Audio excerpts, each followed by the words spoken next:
दोस्तों central Sanskrit university की तरफ से फुल नोटिफिकेशन आउट हो गया है। जितनी जरूरी वैकेंसीज है उतनी जरूरी वीडियो देखना आपके लिए है, क्योंकि कुछ ऐसे पॉइंट है इस नोटिफिकेशन में जो हर यूट्यूबर आपके साथ शेयर नहीं करता है। अगर आप एक से ज़्यादा फॉर्म अप्लाई करने का सोच रहे हैं तो किस किस शेड्यूल में आपको फॉर्म भरना है और कौन सा प्रीफरेंस आपको देना है सिलेक्शन होने के लिए और कौन सा प्रीफरेंस बेस्ट रहेगा जिसमें कि आपकी जॉब जल्दी लगे। हालांकि शॉर्ट नोटिस 16 मार्च को ही ये आ गया था, लेकिन इसके लिंक जो है आज की डेट में एक्टिव हुए हैं। वहां पे जाके इनके पोर्टल पे जाके आप आज से ही अप्लाई कर सकते हैं। ऑनलाइन प्लस के ऑफलाइन दोनों ही इन नॉन टीचिंग पोस्ट के थ्रू आपको अप्लाई करना है। ऑनलाइन भी करना है प्लस ऑफलाइन भी करना है। ऑल इंडियन कैंडिडेट इसमें एलिजिबल हो गए अप्लाई करने के लिए। डायरेक्ट रिक्रूटमेंट बेसिस पर ये वैकेंसीज आई है। यहाँ पे जो असिस्टेंट रजिस्ट्रार है इसके लिए डेपुटेशन कैंडिडेट ही फॉर्म फिल करेगा, क्योंकि उम्र का क्राइटेरिया 57 साल से नीचे रखा गया है। लेकिन गाइस जो असिस्टेंट रजिस्ट्रार है और सिस्टम एनालिसिस्ट है ये दोनों पे लेवल 10 की सैलरी मिलेगी इन दोनों को लिए, और नंबर ऑफ वैकेंसीज इतनी है और डायरेक्ट रिक्रूटमेंट बेसिस पर फॉर्म फिल कर सकते हैं।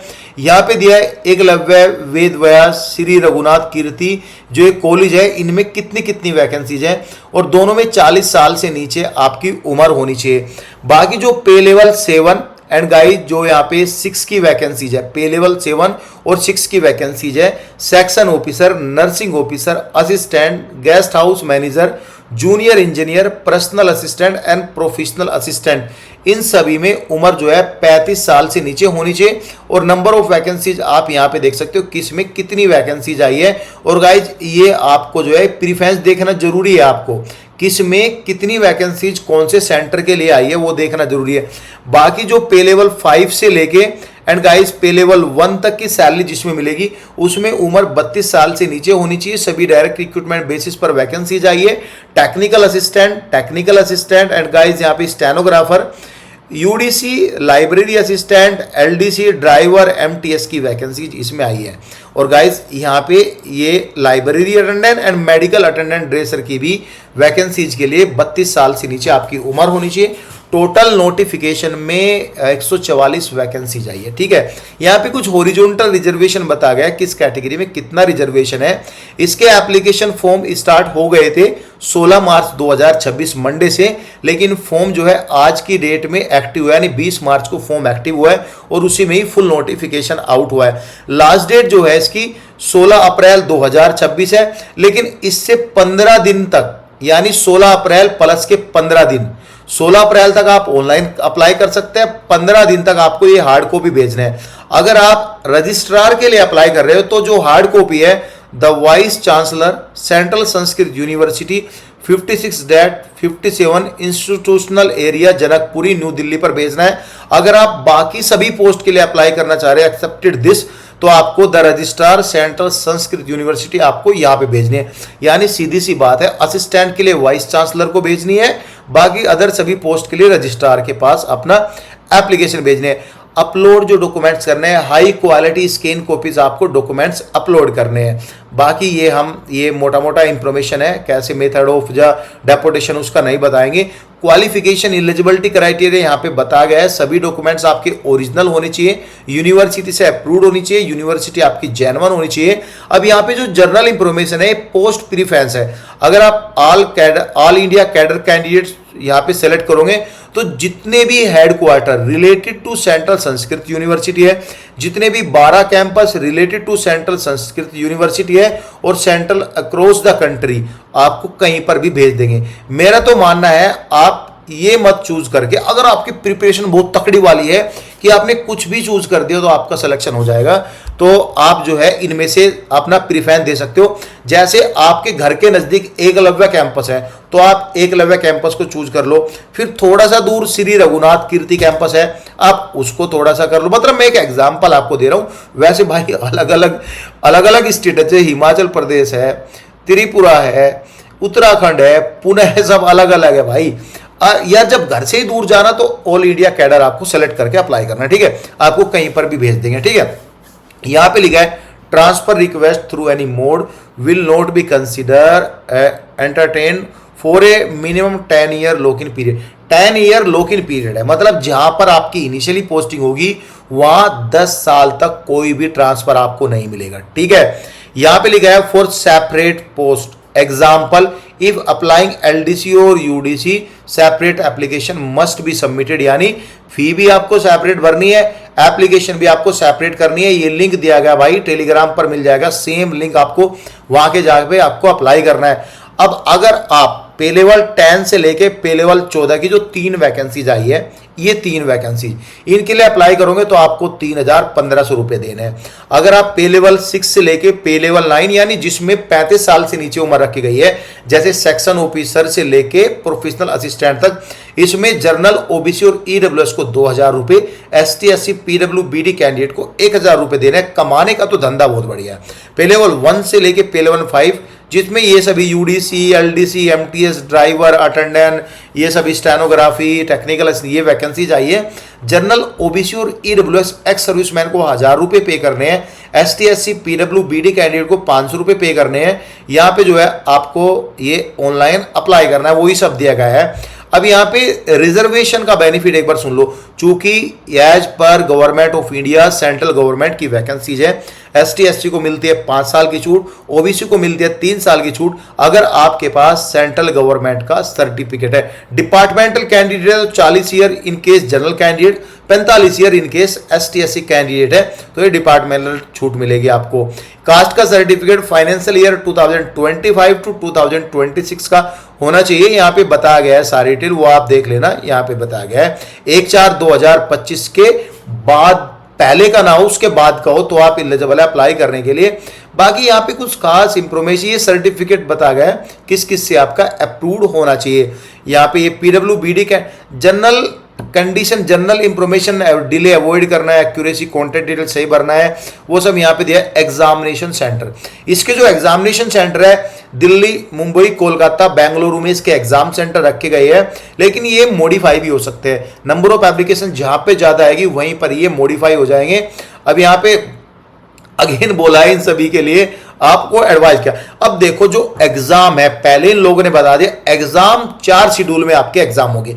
पहले शेड्यूल में इन सभी पोस्ट का एग्जाम होगा, दूसरे शेड्यूल में इन सभी पोस्ट का एग्जाम होगा, तीसरे शेड्यूल में इन सभी पोस्ट का एग्जाम होगा और फोर्थ शेड्यूल में इन सभी पोस्ट का एग्जाम होगा। अगर आप एक से ज्यादा वैकेंसीज का फॉर्म फिल कर रहे हो तो ध्यान रखना है आपको। यहां पे सपोज करो आप असिस्टेंट रजिस्ट्रार, आप एलडीसी दोनों का फॉर्म फिल करना चाहते हैं तो आप फॉर्म नहीं भर सकते क्योंकि आपको एक एग्जाम छोड़ना पड़ेगा। या यूडीसी स्टेनोग्राफी का फॉर्म फिल कर रहे हैं तो भी आपको एक एग्जाम छोड़ना पड़ेगा। आप जब भी फॉर्म अप्लाई कर सकते हैं ये जब दोनों शेड्यूल अलग अलग हो। आप इसमें से एक पोस्ट का फॉर्म फिल करो, इसमें से भी करो, तो यहाँ पे अपना आराम से आप एग्जाम दे सकते हैं। यहाँ पे लिखा है ये सभी डिटेल दिया गया है, आपको फॉर्म फिल करना है तो ध्यान से भरना है। आप ड्राइवर एमटीएस के लिए फॉर्म फिल कर सकते हैं क्योंकि दोनों अलग अलग शेड्यूल की वैकेंसीज है। एक शेड्यूल से दो पोस्ट के लिए आप अप्लाई नहीं कर सकते। डेपोटेशन के लिए हम बात नहीं करेंगे क्योंकि इसमें नॉर्मली बताया गया है। यहाँ पे जो selection criteria, examination syllabus mode, वो ऑलरेडी मैं वीडियो में बता चुका हूँ। वीडियो का लिंक डिस्क्रिप्शन में मिल जाएगा, वहां पे जाके सभी डिटेल आप देख सकते हो। एंड गाइज अब हम डायरेक्टली स्विच करेंगे इसके एलिजिबिलिटी क्राइटेरिया। असिस्टेंट रजिस्ट्रार बात नहीं करेंगे, 15 साल का एक्सपीरियंस है। असिस्टेंट रजिस्ट्रार यहाँ पे ये असिस्टेंट की वैकेंसीज है, ये असिस्टेंट रजिस्ट्रार की बात यहाँ पे वैकेंसीज है। इसमें मास्टर डिग्री आपका मांगा है, कितना मांगा है? मास्टर डिग्री में 55% नंबर होने चाहिए। The appointment under direct recruitment shall be made through, only master degree में 55% के नंबर है आपके तो आप एलिजिबल अप्लाई करने के लिए। कोई एक्सपीरियंस की जरूरत नहीं है आपको, ठीक है। अब सिस्टम एनालिसिस में यहाँ पे 2 तरह के क्वालिफिकेशन है, पहला और दूसरा। पहले में लिखा है B tech computer science engineering electronic engineering, 5 साल का आपके पास एक्सपीरियंस। अगर आपके पास एम टेक है computer science engineering electronic engineering, MSc computer science MCA, तो 3 साल का एक्सपीरियंस तो आप एलिजिबल होंगे। सेक्शन ऑफिसर के लिए बैचलर डिग्री किसी भी डिसिप्लिन से हो, 3 साल का एक्सपीरियंस है तो आप एलिजिबल होंगे। नर्सिंग ऑफिसर में यहाँ पे 3 से 4 तरह का क्वालिफिकेशन है।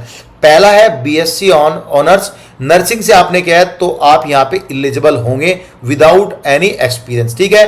और गाइज रेगुलर बीएससी नर्सिंग से किया है जब भी आप एलिजिबल हो, पोस्ट बीएससी नर्सिंग से किया जब भी आप एलिजिबल हो, लेकिन शर्त यह है कि आपको रजिस्टर होना है नर्स एंड मिडवाइफरी में, आपको जो है स्टेट नर्सिंग काउंसिल से आपको रजिस्टर होना है और 6 मंथ का आपको मिनिमम 50 बेड का एक्सपीरियंस होना जरूरी है। अगर आपने डिप्लोमा कोई नर्सिंग मिडवाइफरी से किया है, आपका रजिस्टर है, तो 2.5 ईयर यानी 2.5 साल का एक्सपीरियंस उस हॉस्पिटल का होना चाहिए जिसमें कम से कम 50 बेड हो।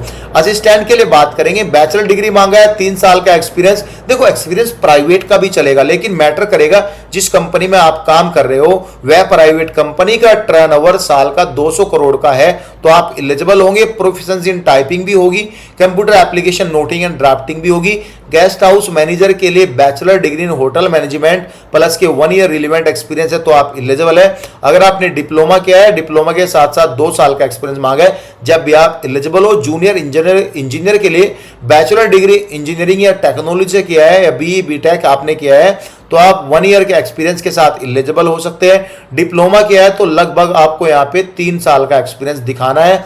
पर्सनल असिस्टेंट के लिए बैचलर डिग्री मांगा है। यहाँ पे प्रोफिशिएंसी इन स्टेनोग्राफी इंग्लिश और हिंदी दोनों में से एक में होना चाहिए और टाइपिंग भी आपको 35-30 वर्ड पर मिनट टाइपिंग करनी है as per the demands.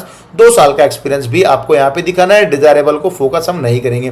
Professional assistant के लिए master degree in library and information science से आपने किया है, 2 साल का एक्सपीरियंस है रिलेवेंट फील्ड में तो आप एलिजिबल है। बैचलर डिग्री आपने किया है, 3 साल का एक्सपीरियंस है तो आप जब एलिजिबल होंगे। टेक्निकल असिस्टेंट के लिए यहाँ पे बैचलर डिग्री, 3 साल का experience in maintenance operation experience in scientific instrument in laboratory का है तो आप एलिजिबल है। एक्सपीरियंस शुड बी यूनिवर्सिटी या research establish government, central government, private में आपने लिया है तो आप जब भी एलिजिबल होंगे। टेक्निकल असिस्टेंट के लिए बैचलर डिग्री इंजीनियरिंग से आपने किया है, कंप्यूटर साइंस से किया है तो आप एलिजिबल है विदाउट एनी एक्सपीरियंस। अगर मास्टर डिग्री किया है तो यहाँ पे 2 साल का रिलेवेंट एक्सपीरियंस आपको होना जरूरी है। आई थिंक बैचलर डिग्री में एक्सपीरियंस की कोई डिमांड नहीं किया गया, ठीक है। मास्टर डिग्री अगर आपने MCA इनमें किया है कंप्यूटर साइंस से तो आपको 2 साल का एक्सपीरियंस होना जरूरी है। एंड गाइज स्टेनोग्राफी के लिए ओनली यहाँ पे बैचलर डिग्री मांगी है। स्टेनोग्राफी इंग्लिश हिंदी दोनों में से 80 वर्ड्स पर मिनट की आपकी डिक्टेशन होगी, फिर ट्रांसक्रिप्शन होगी। यहाँ पे 50 मिनट इंग्लिश, 65 मिनट हिंदी को दिया जाएगा। टाइपिंग भी करनी है, 35 word per minute English, 30 word per minute Hindi में करनी है। अपर डिवीजन क्लर्क के लिए यहाँ पे दिया है बैचलर डिग्री, 2 साल का एक्सपीरियंस आज LDC आपने काम किया है और टाइपिंग स्पीड 35 और 30 वर्ड पर मिनट आपकी टाइपिंग होगी। लाइब्रेरी असिस्टेंट के लिए bachelor degree in library and information science without any experience आप एलिजिबल है। टाइपिंग होगी 30 word per minute in English, किसी भी तरह कोई सर्टिफिकेट आपको नहीं देना है। LDC के लिए बैचलर डिग्री मांगा है और English typing 35 word per minute और Hindi typing 30 word per minute, दोनों में से आपका एक में होना चाहिए। ड्राइवर के लिए 10वीं पास है और guys valid commercial driving licence, light, heavy, medium कैसा भी लाइसेंस है तो आप एलिजिबल है। नॉलेज ऑफ मोटर मैकेनिज्म और 5 साल का आपके पास एक्सपीरियंस होना चाहिए। मल्टीटास्किंग स्टाफ के लिए 10वीं पास है या ITI है, दोनों में से एक होना चाहिए। जरूरी नहीं 10वीं के साथ साथ आपके पास ITI हो, ओनली 10वीं पास है तो आप एलिजिबल होंगे। लाइब्रेरी अटेंडेंट के लिए यहाँ पे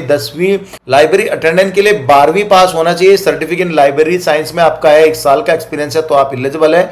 मेडिकल अटेंडेंट ड्रेसर के लिए 12वीं साइंस से किया है तो आप, और गाइज 1 साल का एक्सपीरियंस है तो आप यहाँ पे एलिजिबल होंगे अप्लाई करने के लिए। यही सब यहाँ पे दिया गया है। कुछ भी डाउट हो तो आप हमें कमेंट कर सकते हैं। Thank you so much guys.